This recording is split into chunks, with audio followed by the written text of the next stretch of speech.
Hi everyone, this is Shalini and you are watching polity achiever. आज की class में हम लोग डिस्कस करेंगे presidential form of government.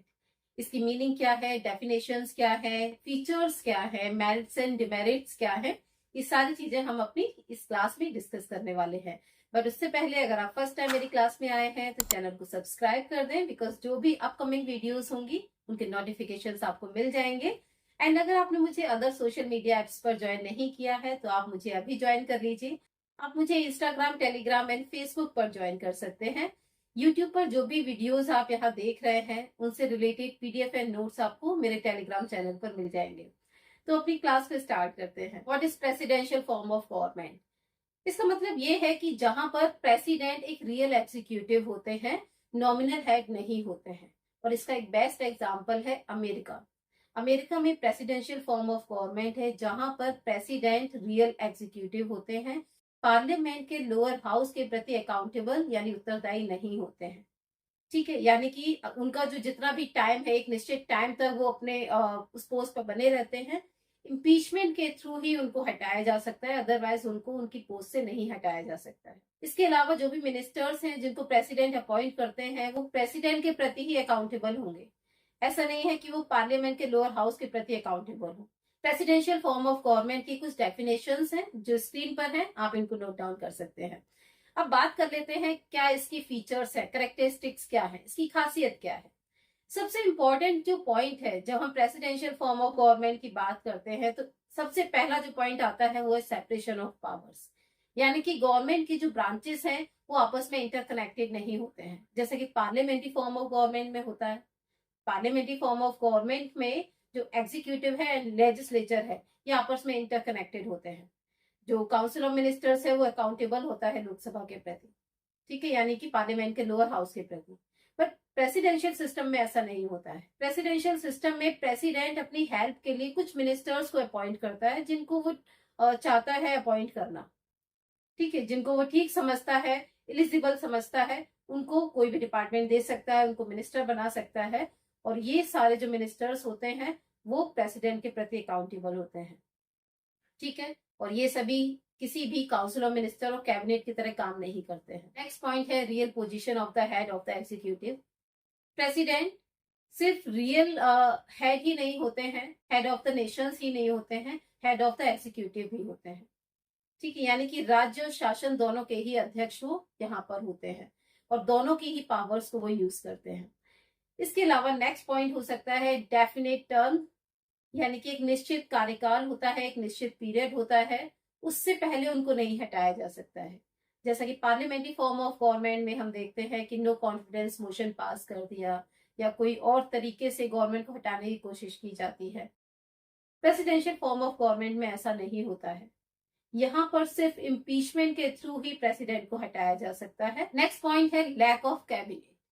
Presidential form of government में किसी भी तरह की कैबिनेट, किसी भी तरह की काउंसिल ऑफ मिनिस्टर्स नहीं होती है, ठीक है। जैसा कि पार्लियामेंट्री फॉर्म ऑफ गवर्नमेंट में हम देखते हैं कि एक काउंसिल ऑफ मिनिस्टर है और उसी में से कुछ मिनिस्टर्स को लेकर हम कैबिनेट बना लेते हैं। ऐसा नहीं होता है। प्रेसिडेंशियल फॉर्म ऑफ गवर्नमेंट में प्रेसिडेंट जिनको ठीक समझता है, एलिजिबल समझता है, उनको मिनिस्टर अपॉइंट कर लेता है और ये सभी मिनिस्टर जो होते हैं ये प्रेसिडेंट के प्रति अकाउंटेबल होते हैं, ठीक है। तो किसी भी तरह की यहाँ पर कैबिनेट नहीं होती है, लैक ऑफ कैबिनेट होता है। नेक्स्ट पॉइंट है लैक ऑफ रेस्पॉन्सिबिलिटी। हमने पार्लियामेंट्री फॉर्म ऑफ गवर्नमेंट में क्या देखा है कि जो काउंसिल ऑफ मिनिस्टर है वो अकाउंटेबल है प्रेसिडेंट के प्रति, ठीक है, यानी कि जो नॉमिनल हेड है, ठीक है, उनके प्रति अकाउंटेबल होते हैं। क्यों? क्योंकि प्रेसिडेंट जो है वो उनको अपॉइंट करते हैं, शपथ दिलवाते हैं। इसके साथ ही जो लोकसभा है उसके प्रति वो अकाउंटेबल होते हैं। तो यहाँ कलेक्टिव रेस्पॉन्सिबिलिटी बन जाती है उनकी। दो तरह की यहाँ पर हमें जो उत्तरदायित्व है, अकाउंटेबिलिटी है, वो देखने के लिए मिलती है। इनको मैंने अपनी वीडियोस में भी डिस्कस किया है। But presidential form of government में अगर हम देखते हैं तो किसी भी तरह की रेस्पॉन्सिबिलिटी हमें देखने के लिए नहीं मिलती है। पार्लियामेंट यानी लेजिस्लेचर जो है वो प्रेसिडेंट से यानी एग्जीक्यूटिव से किसी भी तरह का कोई क्वेश्चन नहीं पूछ सकती है, ठीक है। और प्रेसिडेंट भी यहाँ पर अकाउंटेबल नहीं है उनको आंसर करने के लिए। एक और बहुत ही इंपॉर्टेंट पॉइंट है जो प्रेसिडेंशियल फॉर्म ऑफ गवर्नमेंट से रिलेटेड है, that is checks and balance. Separation of powers हमने पढ़ लिया, इसका मतलब ये है कि जो एग्जीक्यूटिव है और जो लेजिस्लेचर है इनका आपस में कोई कनेक्शन नहीं होता है, कोई अकाउंटेबिलिटी नहीं होती है।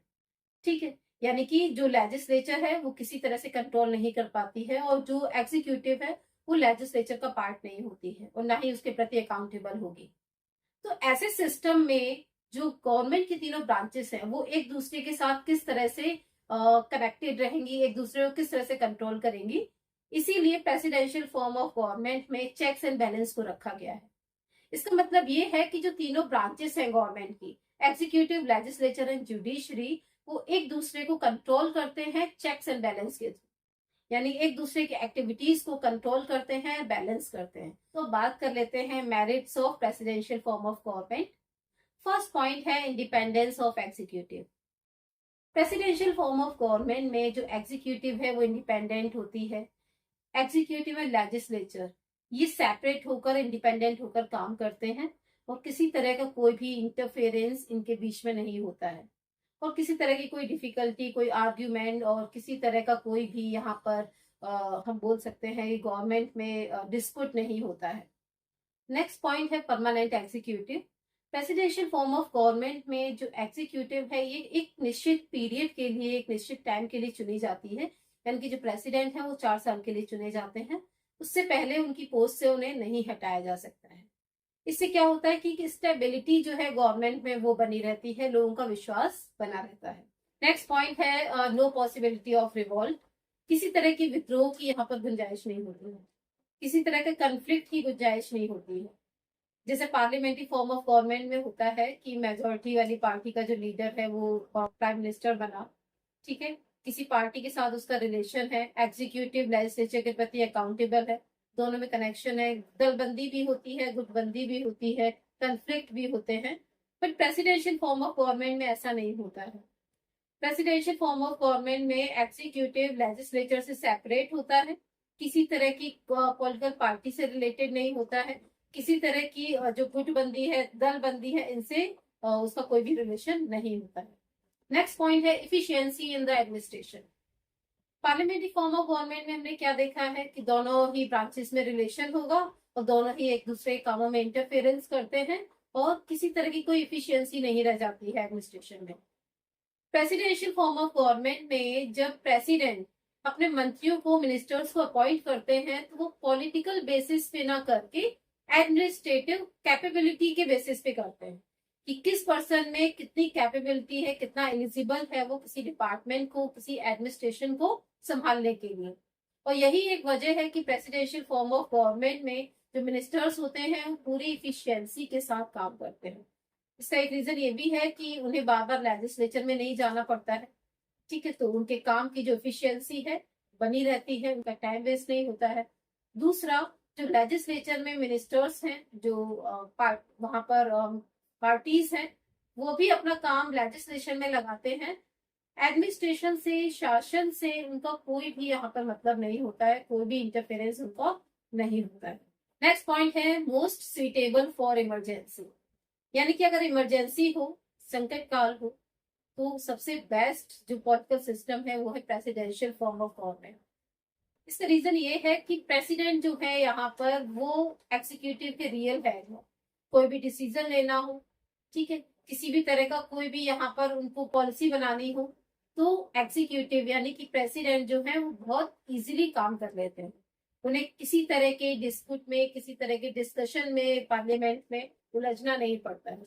जो भी पॉलिसीज बनती हैं, प्लान एंड पॉलिसीज बनते हैं, वो लॉन्ग लास्टिंग होते हैं, ज्यादा लंबे समय तक चलते हैं, गवर्नमेंट को कम क्रिटिसाइज किया जाता है, ठीक है, because parliamentary form of government में हमने देखा है कि गवर्नमेंट को क्रिटिसाइज किया जाएगा, उनकी पॉलिसीज को क्रिटिसाइज किया जाता है। और इसका एक रीजन ये होता है कि बहुत सारी पॉलिसीज होती हैं वो एग्जीक्यूट होने से पहले ही खत्म हो जाती है, ठीक है, तो प्रेसिडेंशियल फॉर्म ऑफ गवर्नमेंट में ऐसा नहीं होता है। और जब भी इमरजेंसी का टाइम हो तो बहुत ही इजीली यहाँ पर डिसीजन लिए जा सकते हैं। बट अगर हम पार्लियामेंट्री फॉर्म ऑफ गवर्नमेंट में देखते हैं कि भाई इमरजेंसी का टाइम है, तो आपने देखा है कि 3 तरह की इमरजेंसी यहाँ पर लगाई जा सकती है इंडिया में, ठीक है, आर्टिकल 352, 356 एंड 360 के तहत। और जो डिसीजन लेने का यहाँ पर टाइम है पार्लियामेंट में, जो यहाँ पर डिसीजन लेने का टाइम है तो यहाँ पर आपने देखा है कि अगर 352 के तहत है तो भी 1 महीना उसमें लगता है। ठीक है, तो एक काफी लंबा वक्त लग जाता है यहाँ पर डिसीजन लेने में, पर प्रेसिडेंशियल फॉर्म ऑफ गवर्नमेंट में इंस्टेंट डिसीजन लिए जा सकते हैं, इसलिए that is suitable for emergency. Next point है सुइटेबल फॉर बिग नेशंस। बड़ी कंट्रीज के लिए भी presidential form of government suitable रहता है। जैसे अमेरिका एक बड़ा कंट्री है, बहुत डाइवर्सिटी देखने के लिए मिलती है, कई सारे लैंग्वेज के, कई सारे रिलीजन के, कास्ट के और कई सारे कल्चर के लोग हमें यहाँ देखने के लिए मिलते हैं। तो जब इतनी डाइवर्सिटी होगी, इतने तरह के लोग होंगे, तो उतने ही पॉलिटिकल पार्टीज भी यहाँ होनी चाहिए। बट इम्पोर्टेंट बात यह है कि जो प्रेसिडेंशियल सिस्टम होता है वो दलीय राजनीति से यानी कि पार्टी पॉलिटिक्स से दूर होता है।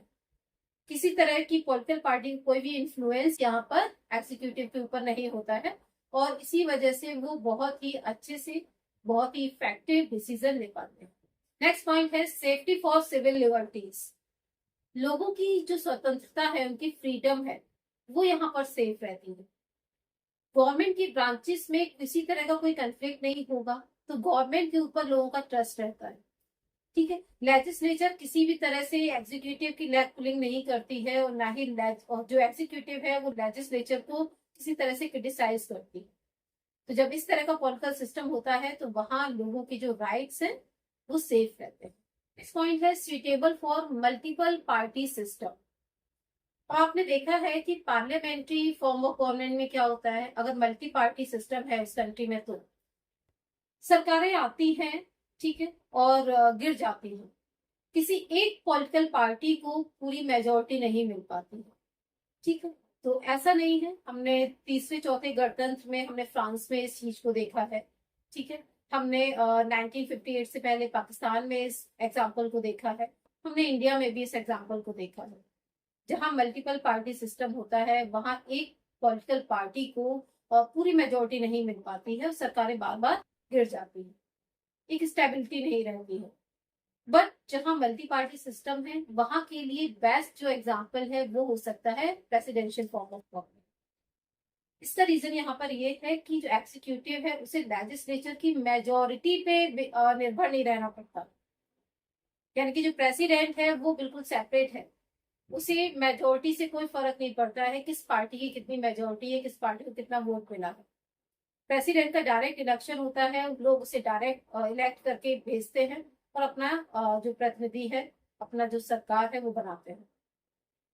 तो ये प्रेसिडेंशियल जो सिस्टम है ये मल्टी जो पॉलिटिकल पार्टीज जहां पर होती हैं वहां के लिए बेस्ट एग्जांपल हो सकता है। हमने फीचर्स के बारे में बात की, हमने मेरिट्स के बारे में बात की, अब हम बात कर लेते हैं डिमेरिट्स के बारे में। सबसे पहली जो डिमेरिट हमें यहाँ देखने के लिए मिलती है वो है हिंड्रेंस। हिंड्रेंस का मतलब ये है कि एक तरह का विरोध, एक तरह का यहाँ पर कंफ्लिक्ट देखने के लिए मिलता है। अब भाई सेपरेशन ऑफ पावर है, गवर्नमेंट के दोनों ही ब्रांचेस एग्जीक्यूटिव और लेजिस्लेचर के बीच में कोई रिलेशन नहीं है, किसी तरह का कोई कनेक्शन नहीं है। ठीक है, दोनों एक दूसरे के प्रति अकाउंटेबल भी नहीं है। तो जब इस तरह की सिचुएशन होती है तो हिंड्रेंस होना स्वाभाविक होता है। अब जो लेजिस्लेचर है वो कानून तो बनाता है लेकिन वो अपने तरीके से लागू नहीं कर पाता है। ठीक है, एग्जीक्यूटिव जो कानूनों को लागू करता है, एग्जीक्यूट करता है, बट अपने अकॉर्डिंग वो वहां पर कानून नहीं बना सकता। दूसरी एक डिमेरिट ये हो सकती है कि इररेस्पॉन्सिबल गवर्नमेंट है, जो एग्जीक्यूटिव है वो लेजिस्लेचर के प्रति रेस्पॉन्सिबल नहीं होती है, जैसे कि पार्लियामेंट्री फॉर्म ऑफ गवर्नमेंट में होता है। तो ये भी इसकी एक डिमेरिट हो सकती है। गवर्नमेंट में अगर हम इमेजिन करें कि गवर्नमेंट की जो 3 ब्रांचेस हैं जो गवर्नमेंट में काम करते हैं, लोगों के वेलफेयर के लिए काम करते हैं, बट आपस में कनेक्टेड नहीं है, किसी तरह का कोई रिलेशन नहीं है, किसी के प्रति अकाउंटेबल नहीं है, तो गवर्नमेंट कैसे चल सकती है। सपोज कि अगर एग्जीक्यूटिव कोई कानून पास कराना चाहे और लेजिस्लेचर पास ना करे तो यहाँ पर कंफ्लिक्ट क्रिएट हो सकता है, इंटेंसेस आ सकते हैं। जुडिशरी कहे लेजिस्लेचर से कि आपने इस तरह का कानून पास किया, that is not good for citizens, यहाँ पर कंफ्लिक्ट क्रिएट हो सकते हैं। दूसरा रिजिड फॉर्म ऑफ गवर्नमेंट, कठोर एक शासन है, यहाँ पर एक रिजिडनेस है गवर्नमेंट में कि एग्जीक्यूटिव का जो टर्म है वो निश्चित है, 4 साल का है तो 4 साल के बाद ही उनको हटाया जा सकता है। पर कभी ऐसी सिचुएशन पैदा हो जाए कि पार्लियामेंट को भी अपने टाइम से पहले खत्म करना पड़े या फिर प्रेसिडेंट को अपने टाइम से पहले हटाना पड़े, तो ऐसा पॉसिबल नहीं है। अगर किसी भी कंट्री के कानून में, संविधान में थोड़ी फ्लेक्सिबिलिटी होती है, ठीक है, जैसे कि इंडिया में है, पार्टली फ्लेक्सिबल पार्टली रिजिड, थोड़ा सा फ्लेक्सिबल है थोड़ा रिजिड है, तो ये ऐसा ठीक रहता है कि कभी कोई इमरजेंसी है, कुछ चेंजेस करने हैं तो बहुत इजीली हो जाए कुछ सर्टेन प्रोविजंस में। But presidential form of government में ऐसा नहीं होता है, तो ये एक बहुत बड़ी डिमेरिट है प्रेसिडेंशियल फॉर्म ऑफ गवर्नमेंट। और इसकी वजह से डिक्टेटरशिप का भी यहाँ पर डर रहता है, बिकॉज 4 साल से पहले प्रेसिडेंट को नहीं हटा सकते हैं। और सपोज कि अगर प्रेसिडेंट डिक्टेटर हो जाए, 4 साल में वो जैसा चाहे वैसे लॉज बनवा सकता है या जैसे चाहे वैसे वो पॉलिसीज बना सकता है, एग्जीक्यूट कर सकता है। तो लेजिस्लेचर भी है, सीनेट भी है, वो किसी तरह का भी कानून पास कर सकती है अगर उसको टाइम से पहले नहीं हटाया गया है तो बहुत सारी चीजें हैं, तो फ्लेक्सिबिलिटी होना किसी भी कॉन्स्टिट्यूशन में बहुत ही इंपॉर्टेंट हो जाता है। एक और डिमेरिट जो प्रेसिडेंशियल सिस्टम की है वो है improper interference of judiciary. America की जुडिशरी के बारे में कहा जाता है कि जो जुडिशियल रिव्यू है ना, वो अमेरिका से ही आया है। हमने भी इंडिया में जो जुडिशियल रिव्यू यहाँ पर अडॉप्ट किया है या फिर जो PIL अडॉप्ट किया है, ठीक है, ये सारी चीजें हमने अमेरिका से ही दी है। तो जो जुडिशरी है उसका प्रॉपर कंट्रोल है। और अमेरिका में ये भी कहा जाता है कि कानून वो है जो न्यायाधीश कहते हैं, यानी कि जो जजेस ने कह दिया, जो उन्होंने इंटरप्रेट कर दिया, वही कानून बन जाता है। तो ये थी प्रेसिडेंशियल फॉर्म ऑफ गवर्नमेंट की कुछ बातें, मेरिट्स, डिमेरिट्स एंड फीचर्स। और पार्लियामेंट्री फॉर्म ऑफ गवर्नमेंट के साथ भी थोड़ा मैंने रिलेशन आपको बता दिया है। सो आई होप सो क्लास पसंद आया होगा, और पसंद आया है तो लाइक एंड सब्सक्राइब करें, शेयर करें। मिलते हैं किसी और क्लास में एक नए टॉपिक के साथ। Till then, bye bye.